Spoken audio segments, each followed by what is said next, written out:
Every day was an unwelcome competition between the boredom of isolation and soul-sapping heat. Today's competition was entirely forgotten by the appearance of advancing Russian tanks.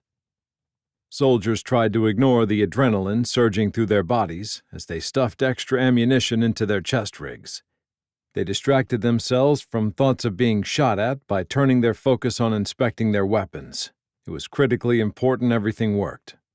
Where they were going, there wouldn't be anyone to back them up if their weapon jammed. Nearby, 4 MRAPs rumbled indifferently. Their big 380-horsepower engines idled as crews ran back and forth, hastily stocking the big machines with supplies of food and water. Others stacked anti-tank missiles wherever they could find room. The big mine-resistant ambush-protected vehicles looked like oversized armored SUVs. 25 miles away, a Reaper drone circled high above the source of the high alert. Everyone without an immediate job crowded around a large flat-panel screen showing the live feed from the drone's high-resolution digital eye. Corporal Dector tried to elbow his way through the soldiers gathered around the display to see what the excitement was all about. On the screen was a large column of vehicles snaking their way through the city of Kasham. "That's a tank," said Dector.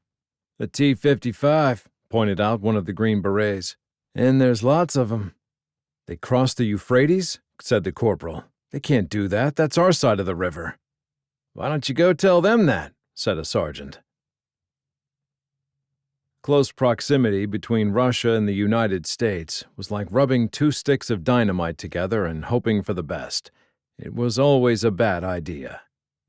When both superpowers moved their armies into Syria, a country half the size of Nevada, their strained nerves would be tested to a new level. Even with the terrorist group ISIS as the common enemy, the U.S. and Russia still ended up backing conflicting interests in the Syrian civil war.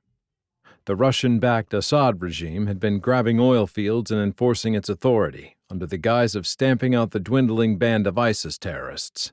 The U.S. threw its support behind a multi-ethnic force known as the YPG, ironically.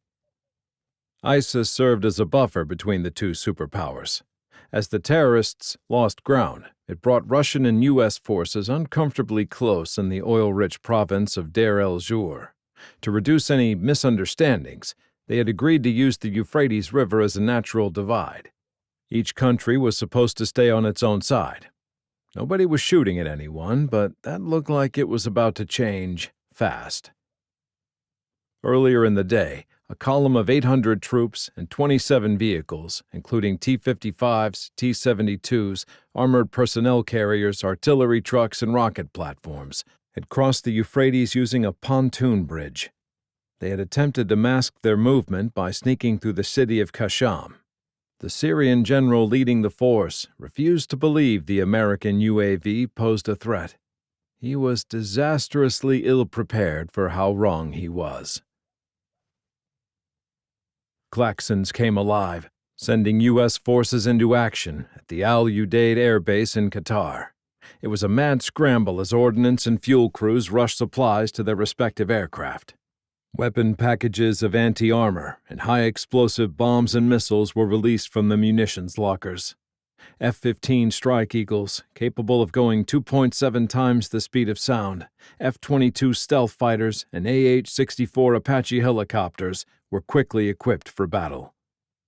A transport designed specifically to carry multiple ordnance left the storage locker and headed to a row of AC-130 gunships. The aircraft was a 4-engine machine of staggering destruction. Protruding from the port side of the fuselage was a trio of bad news for anyone on the ground. The first was a 25mm Gatling gun capable of firing 1,800 rounds a minute. Next to that was a 40mm Bofors autocannon. Both of these weapons were highly effective against ground troops and lightly armored vehicles. But in case those two weren't up to the task, the gunship mounted a 105mm howitzer.